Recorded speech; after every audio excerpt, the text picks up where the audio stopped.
What's up there, my friends? How's it going today? It's Carpo. It's March 1st, 2019.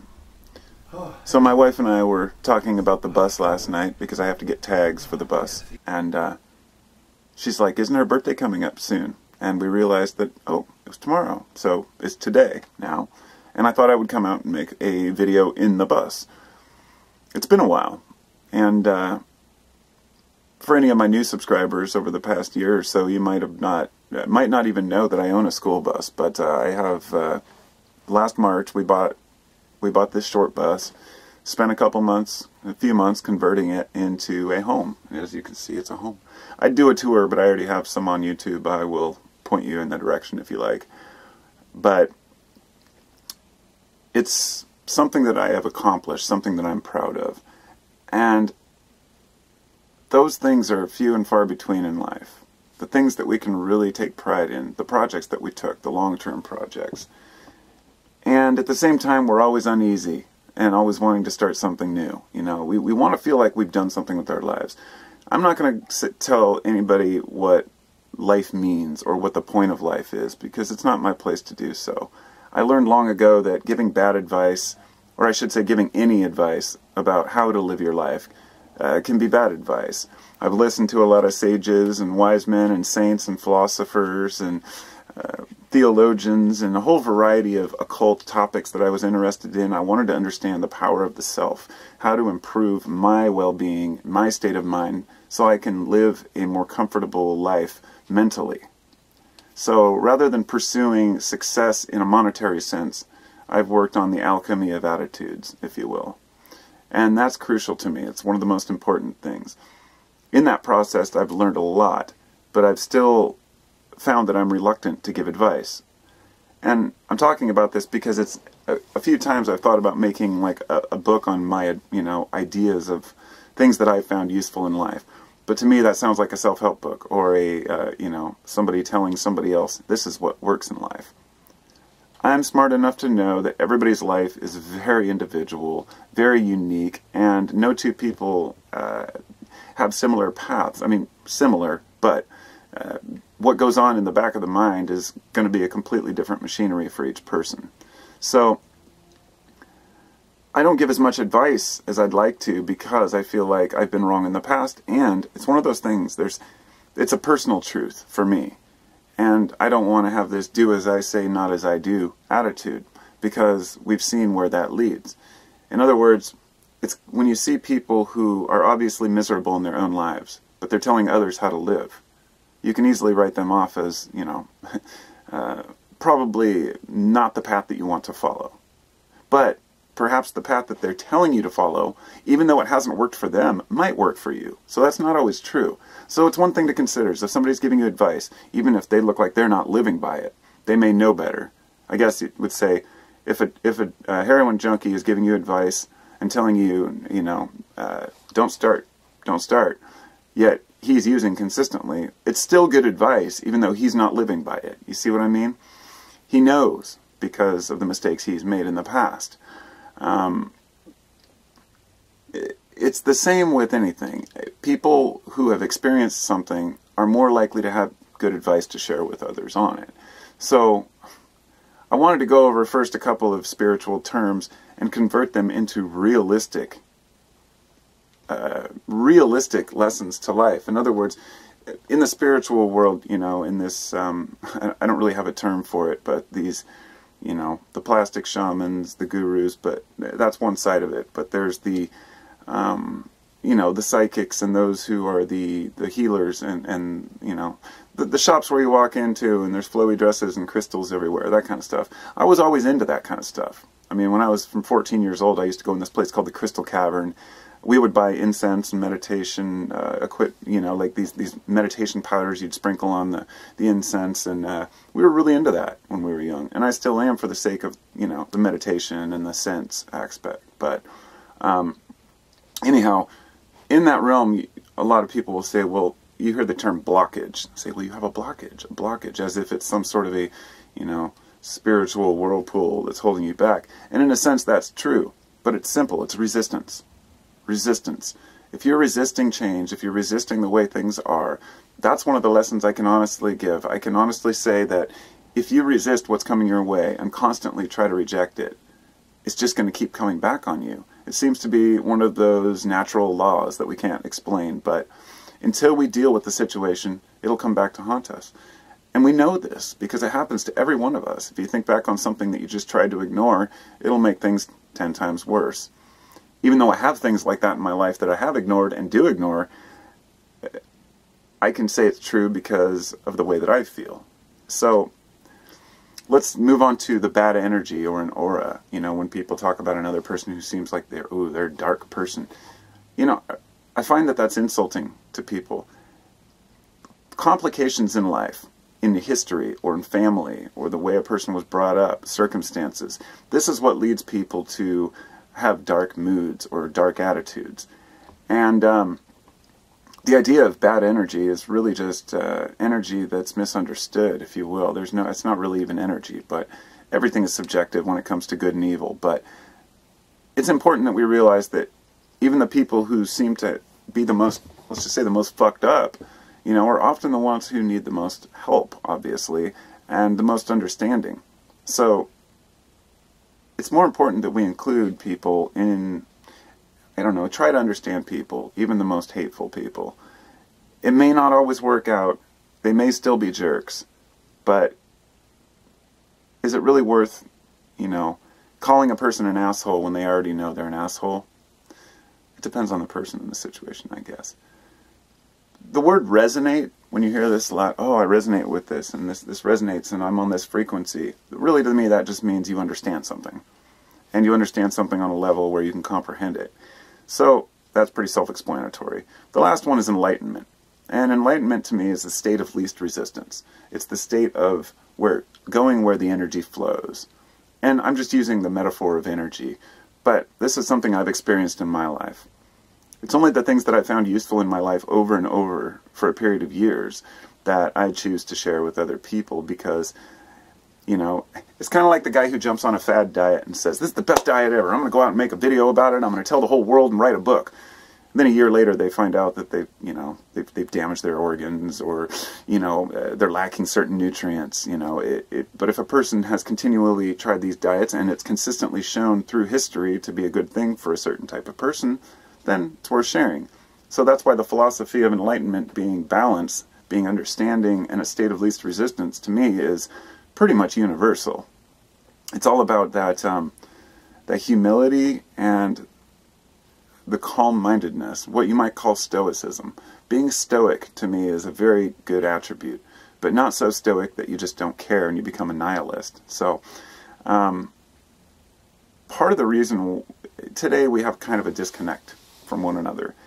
I wouldn't say that's anything really new. Technology has definitely added to that problem. And it's unfortunate that, yes, the kids are all looking down at their phones, but of course they will say, well, we're more connected than ever. As a Gen Xer who went through that whole period of, you know, not having phones, you know, talking on landlines, moving into the cell phone world, and comparing the connections, it really is those personal connections that matter the most. That's kind of why I was telling someone the other day that a couple people have asked to do, like, you know, if I do a podcast, to do one, and my brother wanted to do one too, and I said, I can't do phone interviews because they're not personal enough to me. Unless it's a really important subject, and it's a person who's really busy, and they have something really important to share with the world, that's one thing, but I hate chatting on phones. I absolutely despise it, and I let everyone know that. So, talking on phones during a video would probably be ultra painful to me. But maybe that's because of this technology disconnect, where I just feel like we need more of that personal connection. And you know, we hear that from everyone, of course, it's true. But so the reason I'm saying all this is because what I've found is that the more we accept life and where we're at, and the more we work towards something, a goal, then the less we push back to prove ourselves. And what I found in the process of understanding that is that the people who speak the loudest and have the most to say often really, I should say, those who speak the loudest often have the least to say, because they can rant and rave about one thing or another, but when you really get down to it, you ask, why is this person so intense about this? If it's something that's so great, you know, that they've discovered, that's understandable. Here's the thing that's difficult to explain. Those who have a good life are content and everything is working out well enough and they've learned to accept their lot in life, they're not likely to be the ones who go out screaming and ranting on the internet about how great it is. But the ones who have a hard time, the ones who feel, you know, oppressed, they're more likely to push back. It's kind of the way that, you know, it's not a problem with religion itself. It's the fact that people are knocking on my door trying to tell me that I'm wrong and I'm going to go to hell if I don't take their religion. It's the pushback to prove themselves.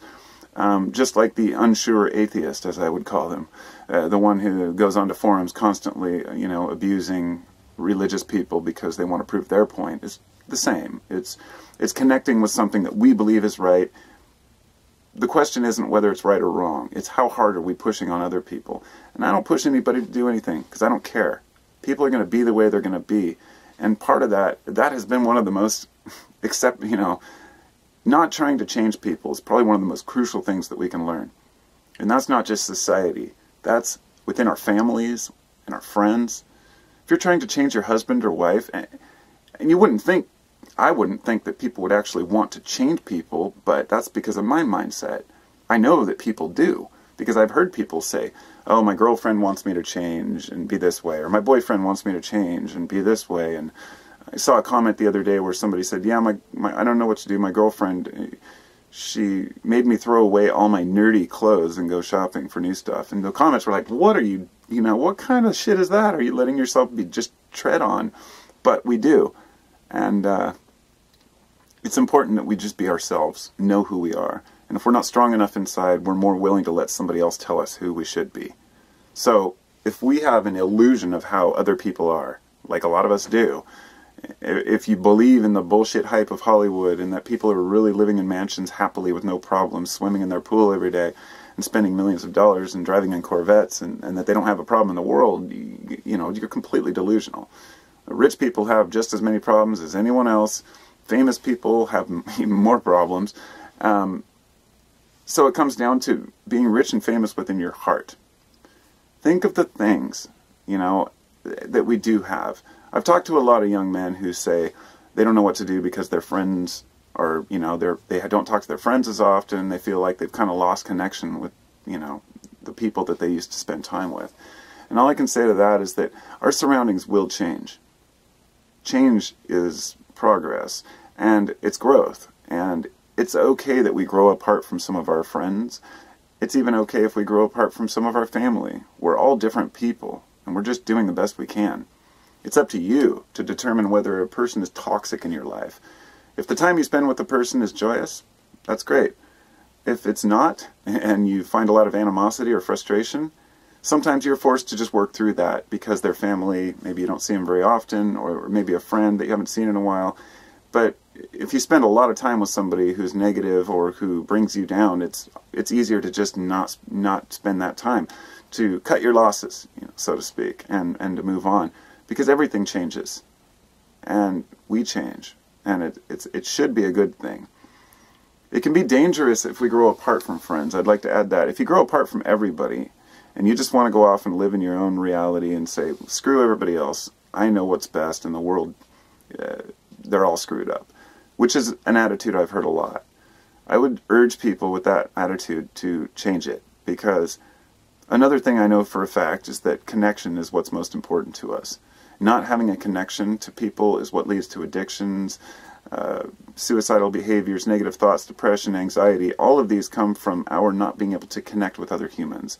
It is ingrained within us. Just as a bird knows to look for the worm, to look up to their mom, or that a baby knows to suckle or nurse as soon as they're born, or animals have the instinct to hunt. Humans have the instinct to be pack animals just like every other creature. We're social creatures. And if we don't have meaningful relationships in our lives, then we may suffer. I can't say for everyone. There may be people out there who could justify being alone all the time, but even if you're alone all the time, you're likely to maybe find connection through the internet or through somewhere else. It's just I feel like we all want to be with people, and from everyone I've talked to, that seems to be the consensus. So, anyhow, wading through this life can be very complicated, but it doesn't have to be. It's when you set aside all the details of, well, what is this strict diet that I'm, not just a strict diet of eating, I'm talking a mental diet. Some people tie themselves down to these, rituals. I've got to go to this yoga class, and then I've got to go do this, and I've got to do that, and oh shit, I got to meditate, or I have to go to church, or whatever it might be.